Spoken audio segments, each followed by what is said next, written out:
Hello and welcome back to the GB Fantasy Football channel. In today's video, we're going to be looking at the Premier League fixtures that have gone from game week 6. Of course, we are only halfway through. We've still got the European ties, that is the Champions League, the Europa League, and the Conference League still to come in midweek. One of the many reasons why Sunderland team is such a fantastic game. But before I go on to those scores, I'd like to thank you all again for the support on the channel. We've recently hit 1,200 subscribers and we're on the road to 1,300. So if you could go ahead, hit the subscribe button. Let's see if we can get there as a community. And also, if you could, hit the like button as well while you're down there. Let's try and hit 100 again for the 5th video in a row. It'd be greatly appreciated. And while you're down there, hit the notification bell so you don't miss an upload. Now, without further ado, let's crack on with the video.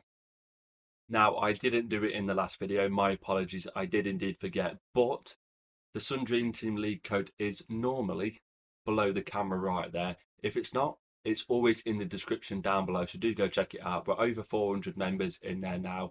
And if you are in the top 10 during the midweek of a game week, like you will be, or like some of you will be at the end of this video, you will appear in one of these videos. So for a chance to do so, go ahead, join. There's plenty of good stuff over there. Now, as you can see, no Arsenal shirt for those of you who have been commenting, but for those of you who do enjoy the Arsenal shirts, they will be back. I thought I'd spice it up with a bit of national team colours, especially with the international break looming on the horizon, unfortunately, once again. Now, in this video, I will be covering the European teams solely, mainly because that is the players and they are the players that we will be targeting going forward. Now, the first game this week that included one of those teams was Chelsea against Brighton. Chelsea won, Brighton 3 in a very surprise result this weekend. The sending off did help Brighton massively, but Chelsea took the lead, Enzo Fernandez getting the goal.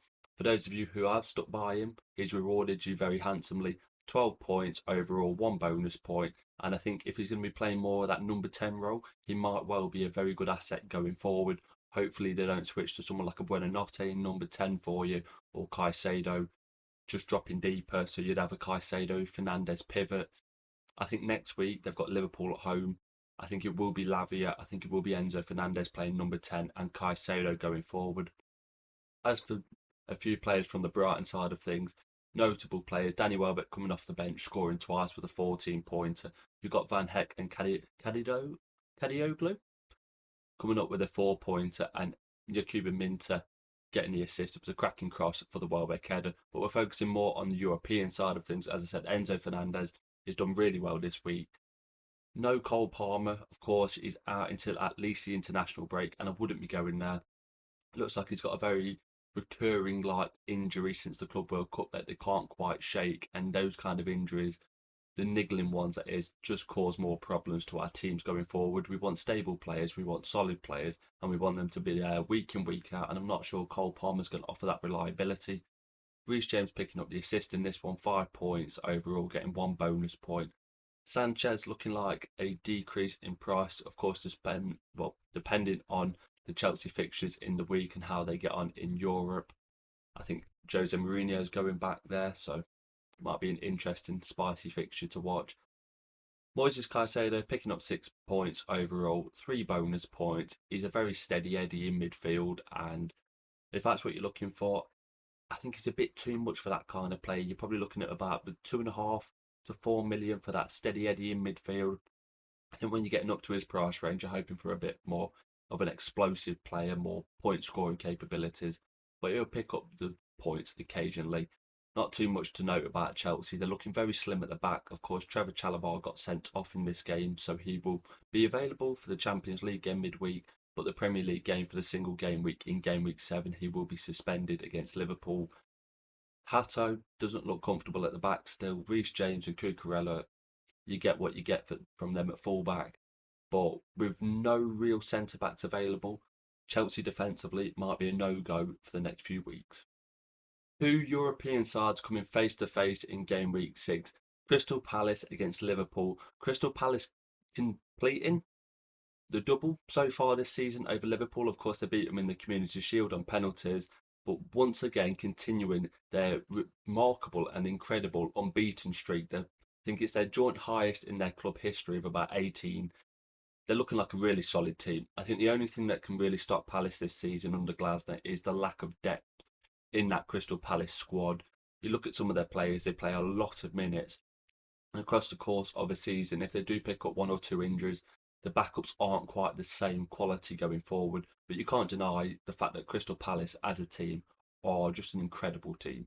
They've lost Eze. He was one of their biggest talisman in last season. Of course, his goal in the FA Cup final won them their first piece of silverware in the club's history. But this season, they are the only unbeaten side still remaining in the Premier League, and for that, you have to give them massive credit. Eddie Nketiah coming up with the 97th minute winner in this one, and it was fully deserved. Ismail Assar, good goal from a corner, got them knocked down, bundled around in the box, decent finish, and Chiesa with a very debatable goal for Liverpool. Salah, in my opinion, definitely got his hand on the ball from the cross, but VAR did not intervene. It looked like Liverpool was going to pick up a point that they didn't really deserve on the day, but Palace ended up picking up the 3 points. They did a Liverpool on Liverpool so far this season, anyway, that is. For Palace, Dean Henderson with just a 3-pointer. Of course, many people in this video, if they've got low points, they still do have the second game in midweek to boost their potential price up. But as things stand, it does look like he's dipping in price, or at least holding price. Potentially one of the European goalkeeper options going forward. For those of us who do have a certain goalkeeper who I'm sure I'll get to in a little while. Defensively, they did look solid once again.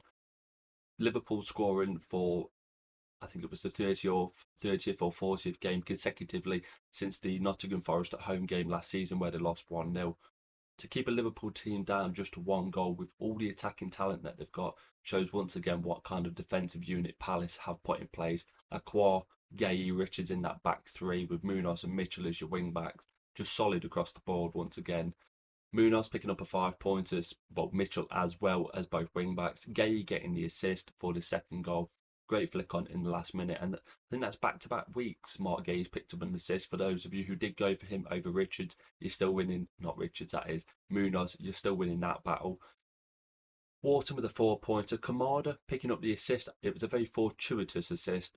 I had to look at it a few times, the replay, and it looked like Kamada took the corner. I think Konate headed the ball the wrong way, and they've gifted him the assist, so I'll gladly take the point. Since I brought him into my team several weeks back, he's ticked along very nicely and give the club some much needed team value, which is all that you can ask for from a then £3 million asset. Pino and Sarr playing in the number 10 roles. Sarr coming back in this one after his injury layoff. 10 points, picking up the goals. And I think going forward, he will play most minutes for Palace as well. The depth in those number 10 positions aren't quite there. Coming off the bench, Eddie Nketiah getting the goal. I think he will take a few minutes away from someone like a Mateta or perhaps someone like a Yerry Pino. He has that potential. He will either play the number 9 role or the number 10 roles. And from his time at Arsenal, he knows where the back of the net is. So the Palace assets are looking pretty decent going forward. As for Liverpool, bad day at the office, picking up their first defeat of the season and the first drop points of the season, that is. It reminded me a little bit of the Newcastle away fixture earlier in the campaign where Liverpool wasn't just quite at it, and unlike the Newcastle fixture, they wasn't able to grind out a result in this one. Alisson with a 4-pointer, picking up 1 bonus point. Konate looked off it once again, performance-wise. Conor Bradley with just a 2-pointer, being taken off at half-time. Szoboszlai dropping back into that right-back position. Van Dijk, 1 point only again. He's not looking like he's worth that premium value asset label that you got put on him before the start of the season. So definitely one to keep away from for the foreseeable future, unless Liverpool pick up defensively, that is. Kirkes with a 1-pointer, McAllister with a 3. Other notable scorers in this game for Liverpool: Szoboszlai with 7 points, 3 bonus points added to that with 10 ppm overall. You got Ryan Gravenberch once again with a solid return in this game. 9 points, getting the assist, getting 3 bonus points. He will play the majority of minutes as that base midfielder in the midfield three for Liverpool. Endo isn't the same quality. Maybe in an easier fixture they might rest him and put McAllister into that mould, into that role as well. But I see Gravenberch playing the majority of the minutes, and that's what we're looking for. So he is definitely an option going forward. Wirtz, just a 3-pointer once again. Massive, the overpriced at the start of the campaign, and it's proven to be very much the case as the games wear on. Salah blanking, 3 points. I think he got 1 shot on target, and that was his only points during the game. And Alexander Isak, just a 2-pointer as well. Ekatike banned from his over-exuberant celebrations, I should say, in the Carabao Cup the other day. Isak started this one, should have scored, did well, beat a few men, missed the goal with his shot. I still don't think he's there fitness-wise. Other players coming off the bench, Chiesa, 7-pointer once again, is a really good asset for Liverpool coming off that bench. He's been added into the European squad due to the injury for the young centre-back. His name evades me, the young player that they signed in the summer. It looks like he's picked up an ACL injury, so Chiesa is in that squad now, so he's an option for us. Will he start enough games to become an option? I'm not too sure. But for this one, Palace assets come out on top. Liverpool assets not looking too good going into game week 7 price-wise, that is. Manchester City 5, Burnley 1 in this fixture. A scoreline that many of us would have predicted before the start of the game, but in the 89th minute, it didn't look like it was going to be the case. From the Burnley side of things, Jadon Anthony once again picking up a goal in this one. I think that's 4 goals and an assist so far in the Premier League season, so an incredible start for him. He's very much looking like the Burnley talisman going forward. For those of you who just need a player from Burnley, if you're a Burnley fan, I wouldn't be going there personally. He picked up 9 points, and Joe Cullen picking up 5 points, but nothing more to note from the Burnley side of things. From Manchester City, of course, a certain Norwegian up front, scoring twice, scoring late in this one. For those of you who did captain him, like myself, you'd have looked at this fixture and gone, maybe a few goals in this one for Haaland. As I said, in the 89th minute, it didn't look like that was going to be the case. He took his first goal well. He capitalised on a double defensive mistake in the 93rd minute, slotting the ball away. Did any of us have any doubt at any stage when he was running through on goal that he would miss that chance? I certainly didn't. I saw it a couple of weeks ago against my own team when he slotted it away. It's what he does every time. And when he's in this vein of form, the confidence is flowing through him. 21 points, 2 goals and an assist in this one. We don't normally associate assists with Erling Haaland, more of a goal scoring centre forward. But he got the assist for the Núñez goal. It was a pretty good knockdown. Esteve for Burnley picking up a -4 pointer, 2 own goals in this one. For those of you who are old enough to know the own goals and gas DVDs from back in the day, I'm sure this kind of performance would have been very much on one of them. But Haaland, 21 pointer. Jeremy Doku picking up 17 points, max bonus points overall. Where was this kind of performance last week when I had him in my team, subbing him in? Last week he picked up just the 5 points away to Arsenal, and no show in the Carabao Cup.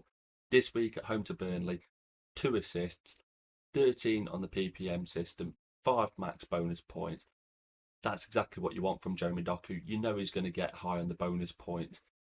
The assists are just a bonus for him. You don't really associate that level of creativity. He's normally a man who's going to beat a few players and get the ball in the box. Phil Foden, only 2 points in this one, picking up 1 bonus point. I think he also picked up a booking in this one.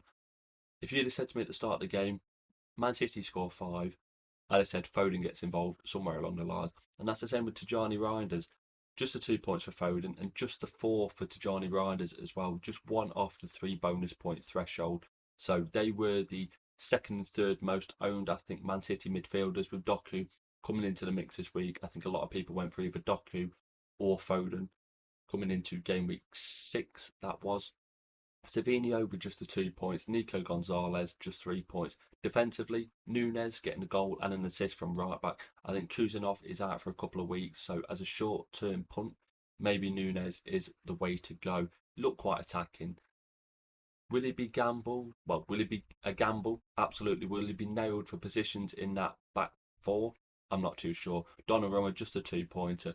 If Man City don't keep a clean sheet again in the week in the Champions League, you can expect a 0.2, 0.3 decrease on his 4 million price. Definitely bring him into that 3 million threshold, and then a lot more eyes will be cast upon him for potentially replacing our single game week goalkeeper. For those of you who know who that is, leave a comment down below. As I said, we will get to him in a little while. Nico O'Reilly, 5-pointer. Gavardio, just a 3-pointer, picking up 1 bonus point. I think him playing in this centre-back role rules him out as an option for me. And off the bench, not a lot to speak about. But once again, Erling Haaland showing he is in fantastic form. Nottingham Forest 0, Sunderland 1 in the late kickoff on Saturday. Ange Ball hasn't quite got up to speed yet for Forest. It looks like they're taking a little bit of time to get used to that attacking style of play, the high line that is. and it looks like there's still some lingering Nuno Espirito Santos like tactics. I think Nottingham Forest have made a big mistake getting rid of Nuno, and I think a lot of Nottingham Forest fans knew that at the time, but unfortunately, it's just a hand that's been dealt because of your owner, that is. Sunderland picking up a 1-0 win. Alderete with the goal. Sells didn't really cover himself in glory for the goal. I think he should have saved it. On the Sunderland side of things, players to note: Granit Xhaka, 10 points overall, picking up the assist, 3 bonus points. It's nice to see him doing well back in the Premier League. Hopefully, he does well in 36 games in the Premier League, and for 2 of them, he does not. I think he'll get cheered when he comes back to the Emirates. He was a massive fan favourite towards the back end, so he made a positive impact at Bayer Leverkusen, and it looks like he's doing the same at Sunderland as well. Other players to note: Alderete, of course, picking up the goal, getting the clean sheet, 15 points overall. I think he's more for other fantasy games like FPL rather than this one. Hume, the 8-pointer, Mukiele with the 7-pointer, and of course, who else other than Super Royce in goal? There's not many things I'm happy about with regards to my starting draft in August and how the season started and how the points laid out. Super Royce is definitely one of them. 2 million goalkeeper. You could have gone for Leeds, you could have gone for Burnley, or you could have gone for a Sunderland goalkeeper, and I plumped for Royce. After this week, he will be a £3 million goalkeeper, a whole million gained in club value just because of a goalkeeper from Sunderland. Didn't expect that in the slightest. I only ever hoped for save points from the man, and it turns out he's a clean sheet monster. 10 points overall, just shy of an extra bonus point.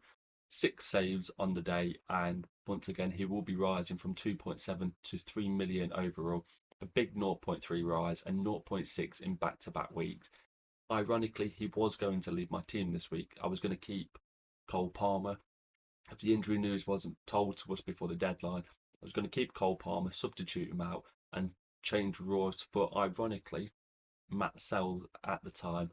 7-point swing, and it's one of them things where I'm just thankful that the swing has gone in my way for once this season. It doesn't seem like that's happened too many times.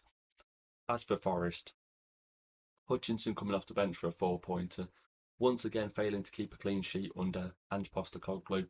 Sells with a 3-pointer, Zinchenko with a 3-pointer, close to 1 bonus point. I think he's 2.7 million at the minute, Zinchenko, so still in that budget category that I spoke about a few weeks ago. Nico Williams, he was on a 5-pointer at one stage. 2 bonus points taken away. He dropped down from 3 bonus points to just the 1, unfortunately, and he did pick up a booking in this game. Milenkovic with a 2-pointer. Elliot Anderson, once again, a steady Eddie 4-pointer in this game. He's picking up a yellow card, so he would have been at his signature 5 points a game threshold. Maybe one to note going forward for reliability on minutes. Nothing too much attacking wise. Chris Wood with just a 3-pointer, and McAtee with a 2-pointer. So once again, Forest looking like the flattering to deceive. Offensively, not offering too much, and defensively, not keeping clean sheets like they did once under Nuno. From one ex-Nuno team to another, Tottenham won, Wolves won in a very surprising result this week. Palhinha with the 94th minute equaliser after Bueno picking up the goal for Wolves. Just running through the Wolves team, of course, they're not in Europe as, well, a very poor season last season barely kept them in the Premier League, let alone into Europe. So for Wolves, Bueno picking up the 13-pointer, getting the goal, just shy of 1 bonus point. Bueno, once again, 6-pointer, just shy of the 3 bonus point threshold, but nothing too much to note on the Wolves side of things. As for Tottenham, once again failing to keep a clean sheet. It looks like their run of clean sheets at the start of the campaign has caught up with them. We spoke about the data a couple of weeks back where Tottenham were massively overperforming it. I think they conceded 1 goal at that stage, and that was at home to Bournemouth.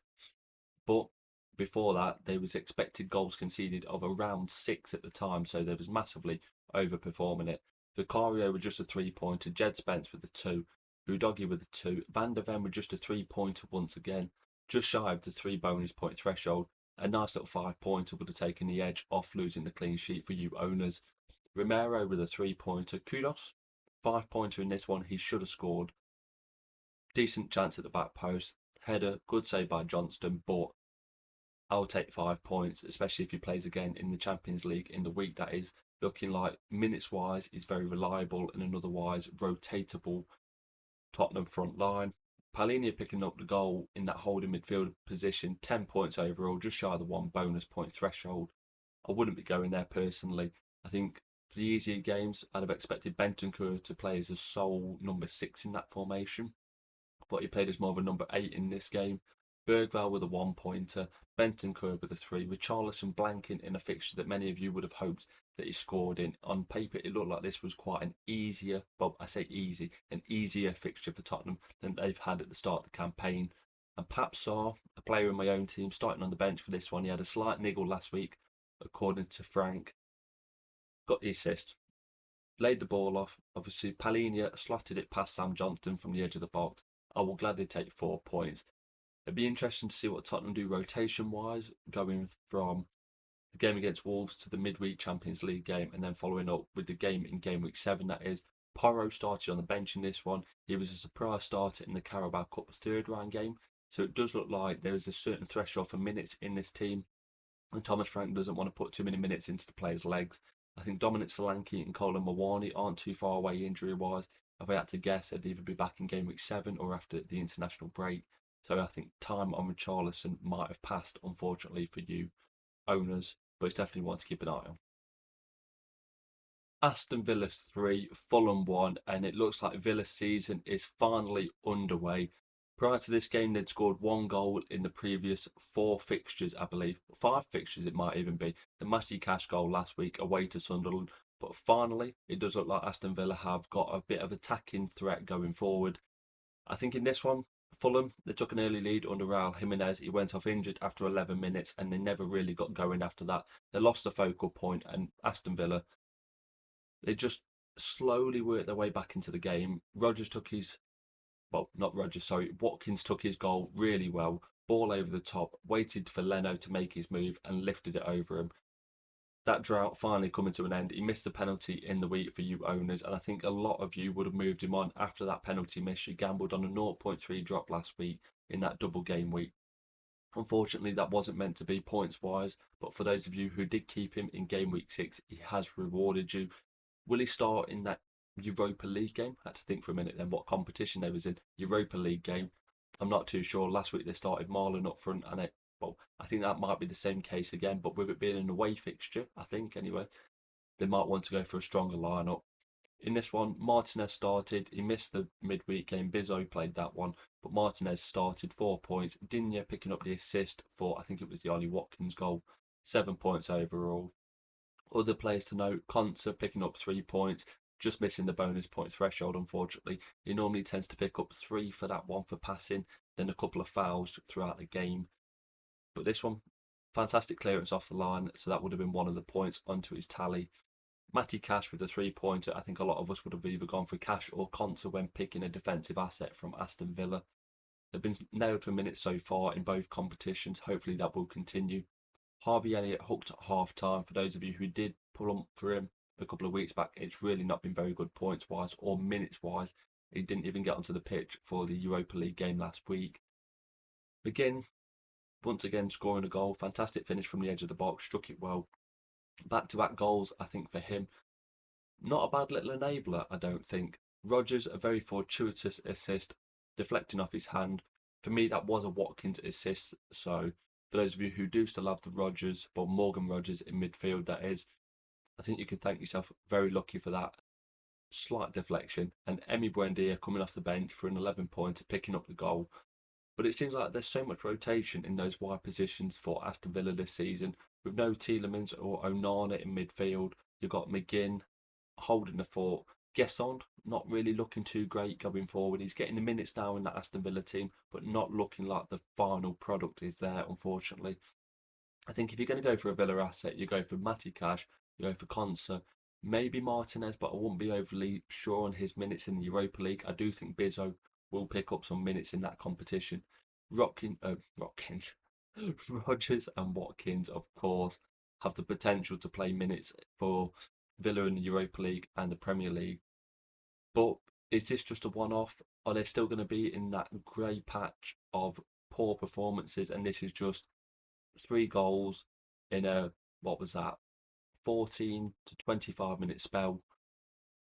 I'm not sure, but if Villa do improve going forward, I think we will be very glad to see them as an option once again. And the last game of the Premier League weekend so far, that is for the European teams. As of time of recording this, West Ham did indeed draw 1-1 with Everton on the Monday night fixture at the Hill Dickinson Stadium. I think that's the name. Comment down below if I've got the Everton Stadium incorrect. For ages it was just called the Everton Stadium or something along those lines. So Everton drew 1-1, but the last game of the weekend for the European teams was Newcastle 1, Arsenal 2. And now, as you can tell by the smile on my face, I am very happy with the result of this one. Every year Arsenal go to St James's Park, and every year we get beat 1-0. Simple as. I think that we've won there once in 6-7 years or something ridiculous. It's very much a bogey team, bogey ground, and you have to match the physicality that Newcastle bring.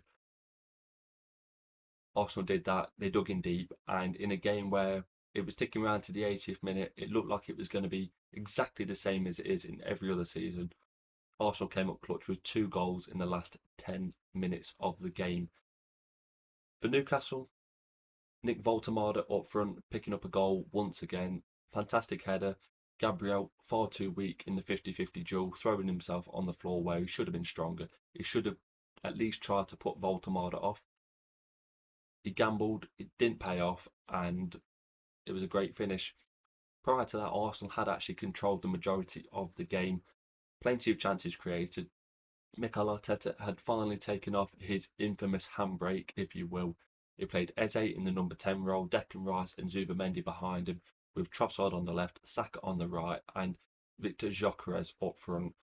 Eze in that first half, unlucky not to score, had a decent effort in the second half, more central, more down the middle of the goal. You'd have expected Pope to save it. But they did get the goals needed to take a very important 3 points away from St James's Park. As for individual performances, going to the Newcastle side first, Nick Pope in goal pulled off some fantastic saves in this one. A very debatable penalty call. Personally, I think it should have been a penalty. Of course, I'm going to say that as an Arsenal fan.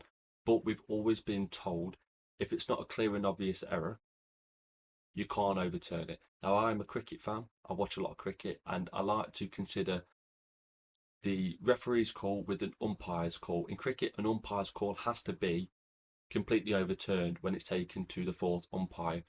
And I think when you give the penalty on the field, it has to be clear and obvious to overturn it. Was it clear and obvious? Evidently not, because it took 3 to 4 minutes at least to try and get the correct decision. I think once he gives it on the pitch, it's very hard to overturn. If he doesn't give it, I have no ill feeling if he doesn't then go to the screen and give that penalty, because it's a 50-50 call. But in my opinion, once he gives it, it's very hard to overturn. They did, and unfortunately Arsenal didn't get the penalty, so Pope got away with one there. Botman with a 2-pointer. Livramento picking up a 7-pointer in this one. Now, I do have him in my fantasy team. I'll get to him in a little while with regards to my own thoughts and opinions on the matter. He actually bagged the clean sheet in this one. Arsenal's goals didn't come until the 84th minute, and he went off in the 77th minute with an injury. It looked a bad one. We've had news since it's not an ACL, but it's still going to keep him out for a little while. Thior with a 2-pointer. Other players of note from Newcastle's side. Tonali with a 10-pointer, 3 bonus points overall. Got the assist for the Voltemade goal. It was a cracking cross, to be fair to him. Anthony Gordon, I brought into my team this week. He picked up 4 points. Only 67 minutes, which was slightly confusing, but maybe they're just easing him back in after he missed the majority of the start of the season due to that red card for the tackle on Van Dijk. And as I said, Voltemade picking up the 9 points in this one with a great header. Moving on to the Arsenal side of things, no clean sheet once again, but they did show they've only given up pretty much 1 or 2 chances in this fixture. David Raya picking up the 3 points, just shy of the 1 bonus point. Mosquera taking off at half time. It was his mistake that gave the corner to allow Newcastle the opportunity to get the goal. Second guessed himself, should have just cleared it with his right foot, got it up the pitch, tried to be clever, and whether it was that reason he was taken off or just Saliba only had 45 minutes in his body, I'm not sure. But I'd expect Saliba and Gabriel to be the centre-half pairing going forward. Gabriel, 13 points overall, 8 on the PPM system, 3 bonus points. That's exactly what you want as a Gabriel owner. You know he's going to come for these corners. So far this season, he's been quite tame when it's come to set pieces, but he showed once again what he does have in the locker. I think bar a deflection on his tackle in that, I think it was stoppage time at the time, it would have been a Newcastle penalty. He got his foot to it, it rebounded off, I think it was Alanga's fault, onto his arm, which was very high, very subjective once again, but without the deflection on that ball, I think it is a Stonewall penalty. Other players in Arsenal's team, Declan Rice, 8 points overall, got the assist for the Moreno goal, cracking cross, very flat, made it hard to miss, but Moreno met it with a fantastic header off the inside of the post, picking up 8 points himself. Saka, only a 4-pointer, 70 minutes on, but under his belt once again, coming back from his long-term injury again. Without Madueke on that right-hand side, I think Saka's minutes are fairly nailed. He might get a few substitutions that were earlier than expected, but he will play it on the right-hand side going forward. Eze, a couple of shots on target, looked lively. Will he continue to play in that number 10 role with Martin Odegaard coming off the bench and picking up an assist in this one? I'm not sure, and that's why Eze, despite me really wanting him to be an asset that we can all go out and buy, I'm not sure he has the reliability for minutes. When he's on the pitch, fantastic player. Zubamendi picking up 5 points once again, secretly and quietly going under the radar, ticking along nicely. Could have had an assist in this one for the Timber header. Once again, Pope coming up with a big save. Trossard hitting the post for a 2-pointer. And Victor Gyökeres not really doing much in the game once again. I think the fixtures are going to be more favourable to him going forward as a centre forward away to Newcastle. It's a very physical game. He got a few elbows from the centre backs. He ran the channels well, but I'm hoping for a little bit more of a goal output before I look at him for my Sun Dream team. And as I said, coming off the bench, Moreno got a goal, Odegaard got the assist, but a fantastic result for Arsenal. Onto the Champions League game in the week, and West Ham at home next week in a single game week for game week 7. To round the video off, I thought I'd give you a brief transfer thoughts ahead of game week 7 from my own Sun Dream team. That is, I think I'm on around 92 points for the week, a big rank boost overall. We're around 3,000 in the overall rankings, which is massive. Last week I actually forgot that there was an extra game to play, which was the Villa fixture on the Thursday, I think it was. And the Villa clean sheet boosted me up from about 8,000 to 6,000. So to see the boost once again from 6,000 to 3,000 is really good. With all the just main chips still to play, your 12th man, your goal bonus, all them good things, with a couple of sub booster chips still available. It's a very healthy position to be in. Not quite as good as the start of as I would have hoped. A few niggling things to deal with along the way, the Cole Palmer injury, the Dan Ballard injury, but to be around 3,000th going into the European fixtures for midweek game week 6, I'm very happy so far. I think my one hope this year is to eventually appear into the top 10 leaderboard for my own league. We'll get to that in the next slide. So for those of you who are in the top 10, it's coming up very shortly. But for my team, Super Royce in goal, 10 points this week, clean sheet. Once again, he is going up 0.3 in value, and I think that might be a reason to keep him. Of course, game week 7 is a single game week, so with him playing, I think he's got Man United away. It might be an okay fixture. Of course, historically going to Old Trafford is going to be a difficult tie, but Sunderland defensively are actually very good. Can he go into that game even if Man United score 1 or 2 goals and come out with a 3, 4, 5-pointer for bonus points and saves? I think he can. I'm going to bank that 0.3 transfer increase on him, take him to 3 million overall, and say thank you very much for the season if my players stay fit, that is. Going across the back four, I brought in Nico Williams this week for Cole Palmer, I'm tempted to say. Just to 3 points. He was on 5 points overall. He did drop 2 points, which is a bit of a shame, but hopefully he does appear in Forest's Europa League campaign. I think for that 3 million price bracket, it offered quite a lot of reliability for minutes with not a lot of defensive options for Forest. And yes, they're not great for clean sheets, but it allows me to put the money elsewhere. And we all know getting those expensive assets in attack is where the points are at. Conte just a 3-pointer, disappointing, but hopefully the Europa League they can get a clean sheet. It tends to be where Villa thrive defensively. They certainly did last year in the Champions League. Munoz, 5-pointer. Conference League game still to come. Hopefully he'll play. According to Palace fans, there's not too many options on that wing-back position. I would have thought Klein might have taken some minutes off him, but I don't think that's going to be the case. Last season, he certainly played every minute of every game. got a few tackles, could have potentially scored in that Liverpool fixture. It was a great save by Alisson getting down to his right, and maybe that rebound on another day goes in off his head. But I'll take the 5 points and move on to Europe. And Livramento, as I spoke about, he banked the clean sheet against Arsenal, but I don't think he will be playing against Union Saint for the last part of the name. It's Union Saint something. Anyway, in the Champions League this week, I don't think he'll be playing again for a little while. For that reason, he is going to be leaving my team going into game week 7. Newcastle defensively have done me really well. I'm tempted to say Livramento's kept 3 or 4 clean sheets since he's been in my team. 7 or 8 points each week. Very much reliant on the Newcastle clean sheets. But for 4.4 million, I'm going to take the points, say thank you very much. Hopefully he comes back from injury very soon and probably move that money into a midfielder or an attacker for game week 7. Across the midfield, we've got Anthony Gordon, one of my other transfers in this week, just a 4-pointer. I'm hoping with that early substitution, it means he will start in the Champions League midweek. We've got Mohamed Kudus, 5 points once again. Steady Eddie ticking over. Sarr coming off the bench for a 4-pointer, getting the assist. Very thankful for that after not appearing at all last week. It was a gamble, but Thomas Frank said he was going to be fit. He didn't start, so I'll take the 4 points and run. Kamada, one of my favourite transfers so far this season. I brought him at that 3 million price range. He's going to get up to about 3.6 to 3.8 million. That's a lot of profit on a player I just took a punt on because they were short on positions and there was a lot of injuries at the time. Very lucky assist in this one. Hopefully he plays in more of a number 8-like role in their Conference League fixture. One of the 2 midfielders going and bombing on forward. When he plays in the 2 number 10 roles behind Mateta, he tends to be kind of out of the game, but he is on set pieces as well. And of course, the 2 up front, Mo Salah and Erling Haaland. Salah, just a 3-pointer. Tricky away fixture in the Champions League to Galatasaray. And Erling Haaland with the 21-pointer. Got the captaincy armband on him this week. Monaco still to come in the Champions League. I see more goals in that one for Haaland going forward. So for my transfer plans, I think if all these players come through relatively unscathed for the Champions League, Europa League and Conference League games for midweek, I will be just using the 1 transfer on Livramento. Take him out, as I said, bring a midfielder or an attacker in. Finally managed to actually bank a transfer.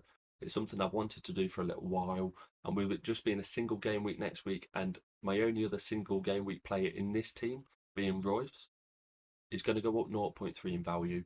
He's got an okay fixture, and a couple of the goalkeepers who I might want going into game week 8, that is, could potentially drop in price in game week 7, bringing their price closer together. If Royce ends up at 3 million, it's going to be more expensive than someone like Matt Sells, potentially within range of someone like a Dean Henderson if I think his minutes are reliable for Palace. I think going forward, that's going to be my plan. Just the 1 transfer used on Livramento more than likely, but it's just fingers crossed for the European games in midweek. Last but by no means least in today's video is the top 10 for my fantasy league. Now, as always, the code is at the start under the camera, if I've remembered that, Liz. And it's always in the description of every Sunderland team video I put out on the channel, so do go join. We're over 400 members, and if you are in the top 10 for a midweek of a game week, you will appear in one of my videos. So for a chance to do that, go join, and potentially you could appear in one in the future.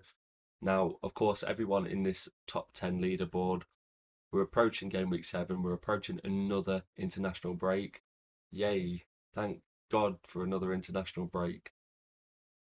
Not looking forward to it at all. Despite England already pretty much qualifying for the World Cup in 2026, who is excited for more friendlies and no club football, having just got underway as well? So that's going to be great. But for the players on this leaderboard, we've got Bring Back Big Ange, ironically. Speaking about that earlier, Jay Milligan, 72 points overall. Only 1 point separating the top 4 in the leaderboard, which is remarkable. That is so close, especially 6 weeks in. I thought there would have been a bigger point split.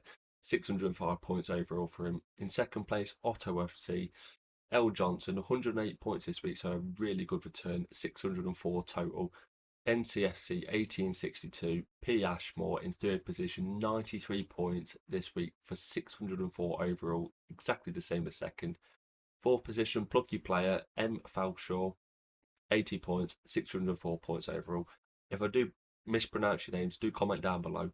I'm not doing it on purpose. I'm just really rubbish with names.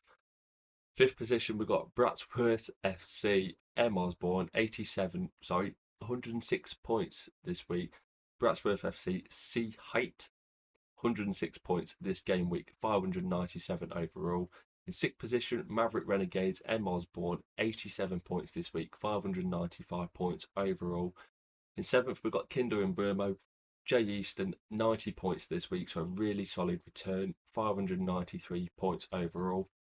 In eighth position, Stranger Mings, G Richards, 86 points for this game week, 591 points. And to round off the last two positions for the top 10, we've got Forever 20, N Perry, 71 points this week. So I'm sure he's hoping for a very good return for the Europa League, Champions League and Conference League games in midweek to boost him back up these leaderboards. 591 points total. And in 10th position on the leaderboards, we've got the Dream Team King, N Wisby. The name rings a bell. I'm tempted to say I've seen him in a few Dream Team Tonic comment sections in the past. If that is you, Wisby, leave a comment down below in this one. 99 points overall and 584 points in total. So that does indeed conclude today's video. My early transfer thoughts ahead of Game Week 7. Covering the Premier League games that have already gone in Game Week 6, that is, and looking forward to the European ties in midweek. Leave a comment down below on how your week is going. Are your points anywhere near the top 10 in my leaderboards this week? Is it going well? Is it a struggle? Do you have players like Chalabal who've rocked up with minus points this week and have put your team back a little bit with regards to planning and stuff? So far this season, as I said, Dan Ballard, Cole Palmer, there's been so many that have rocked up in my teams and just thrown a spanner in the works. So to finally see so far a potential plan in place going forward, it's really nice to see.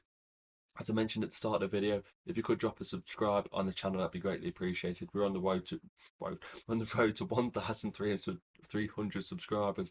Wow, my lips are going numb in this one. We're close to 1,300 subscribers. Leave a like as well. We're targeting 100 in every video going forward. We've hit it 4 videos in a row, so if we could do it 5 in a row, that would be greatly appreciated. And hit the bell for a notification every time we upload so you don't miss a video in the future. All the socials are in the description below. We've got TikTok, X, we've got Instagram, all the good stuff, so go check it out. And also the Sun Dream Team League code down there, as always, as I've mentioned in this video a few times. Now, thank you very much for watching today's video. You'll be seeing me in a new one very soon.